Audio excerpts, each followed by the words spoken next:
কৃষ্ণ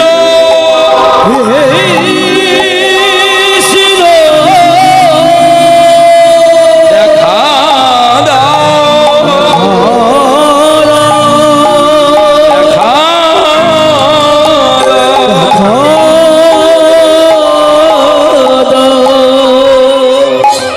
গুরু মশাই বুঝতে পারলেন এর মধ্যে চেতনা বোধ জেগেছে, এর মধ্যে চৈতন্য বোধ জেগেছে। এ ছেলেকে আর ঘরে রাখা যাবে না। সেই বলরামাচার্য শিক্ষা দিচ্ছেন তাকে, মায়েরা গুরু মেলে লাখে লাখে, শিষ্য মেলে এক, লোভী গুরু তার কামি চালা, তার ঠেলতে ঠেলতে যায় রে বেলা। হরি হরি বল। যদি গুরুদেব যথার্থ হয় শিষ্যকে টেনে নিয়ে যেতে পারেন। শ্রী শ্রী রামকৃষ্ণ পরমহংসদেব গিরিশ ঘোষকে পারাপার করে দিলেন। আবার শিষ্যের যদি ভজন থাকে, স্বামী বিবেকানন্দ যার মানে শ্রী শ্রী রামকৃষ্ণ পরমহংসদেব আরো উজ্জ্বল হয়ে গেলেন। তাহলে ভজন চাই, ভজন ছাড়া কোনো কিছু সম্ভব নয়। তাই মীরাবাই বললেন সাধন করনা চাই রে মনুয়া, ভজন করনা চাই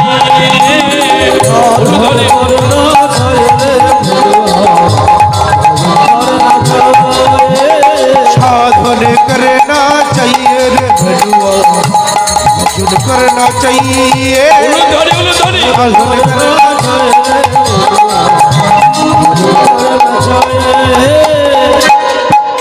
बोलें साधन करना चाहिए मनुआ, भजन करना चाहिए। तुलसी पूजने से हरि मिले, तुलसी पूजने हरे मिला तो, तुलसी पूजने से हरि मिले तो, मैं पूजू तुलसी झाड़, तुलसी पूजने से हरि मिले तो पूजू तुलसी झाड़। तुलसीर माला गलाय पड़ले যদি ভগবান পাওয়া যেত, আমি তুলসী গাছের একটা ঝাড় গলায় বেঁধে ঘুরতাম। কষ্ট হয় তখন। এই ধর্ম থেকে সমস্ত ধর্মের সৃষ্টি হলো। বিধর্মীরা তাদের ধর্মের জন্য যেখানে 5টা ঘর আছে তারা সেখানে বলছে মসজিদ বানাও, নিজেদের থাকার জায়গা নিয়ে জায়গা দিয়ে দিচ্ছে। অথচ আমরা হিন্দু সমাজটা আজকে এত অধোগতি, এদের মনে হয় না যে আমরা সবাই মিলে এখানে 50 ঘর আছে, এখানে আমরা একটা মহাপ্রভুর মন্দির তৈরি করি। কিছু কিছু জায়গায় হচ্ছে, হচ্ছে না তা না, কিন্তু আরো আমাদেরকে এগিয়ে আসতে হবে। প্রত্যেকটা মন্দিরে মাইক লাগিয়ে রাখবো আমরা, ভোর 4টে থেকে আমাদের হরি নাম বাজবে।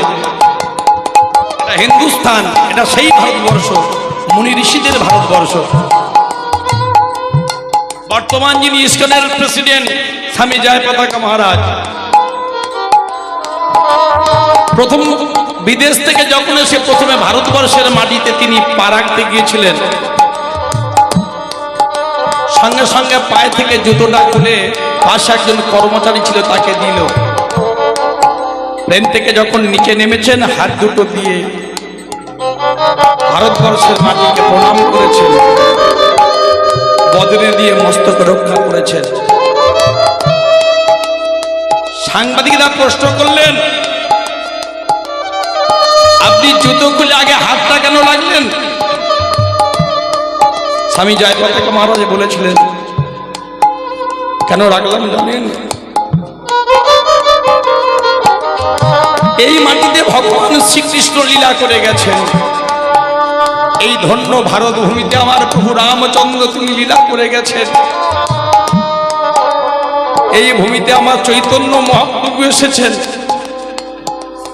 পতিত আতুর চণ্ডাল জ্ঞানী অজ্ঞানী দীন দরিদ্র সবাইকে প্রেম দান করেছেন।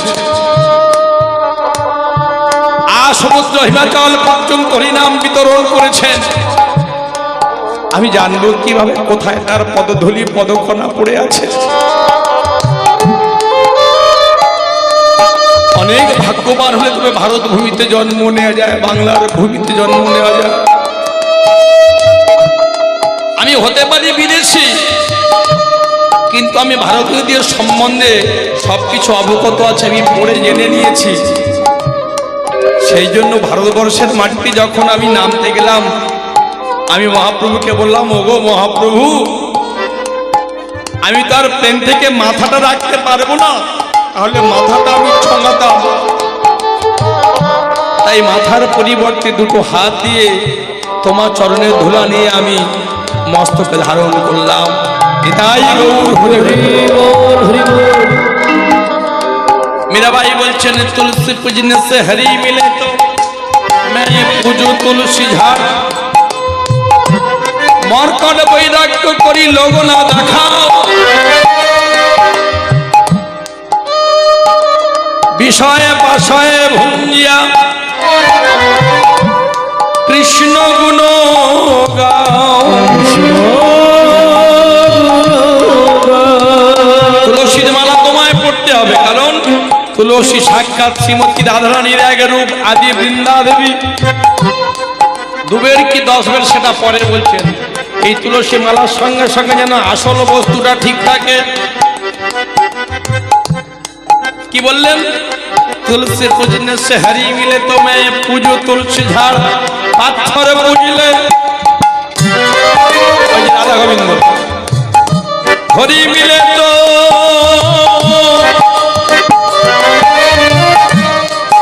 मैं पूजू पहाड़। साधन करना चाहिए, धनी मारा धनी करना चाहिए, साधन करना चाहिए, साधन करना चाहिए, साधन करना चाहिए, भजन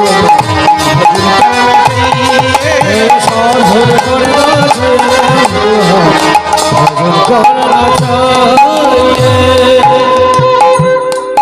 পাথর পুজে হরি মিলে তো मैं पूजू पहाड़।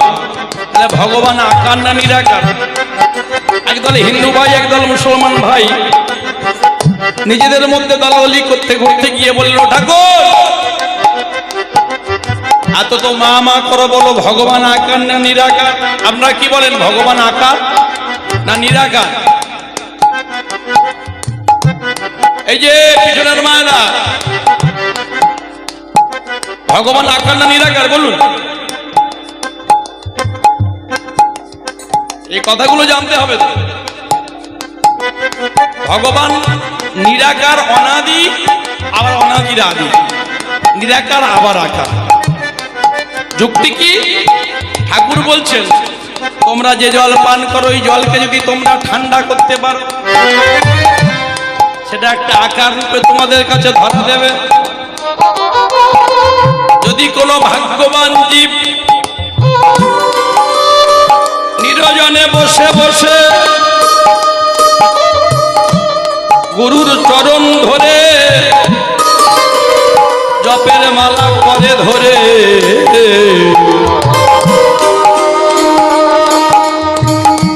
ষোলো মালায় জপ করে পূর্ণ ভক্তির শীতলতা আমার গোবিন্দকে দিতে পারে। গোপবেশ বেণুকর নব কৈশোর নটবর, সে যে মোহন মুরলীধর, সে যে ব্রজাঙ্গনার দুকুল চৌর, সে যে ধ্রুব প্রহ্লাদের মহারাজ, তিনি আমার বিশ্ব ব্রহ্মাণ্ডের কৃষ্ণেন্দু ভগবান। সেই শীতলতা দিয়েছিলেন রামকৃষ্ণ পরমহংসদেব।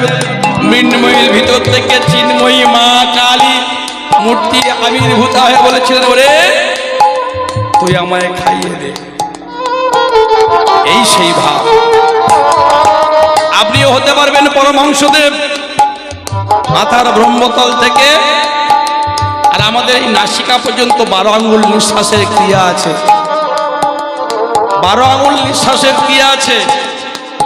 1 আঙ্গুল কমাইলে জীবের জ্ঞানের উদয় হয়, 2 আঙ্গুল কমাইলে জীবের নিরানন্দ যায়, তৃণমূল কমাইলে তৃতাবে জ্বালা যাবে দূরে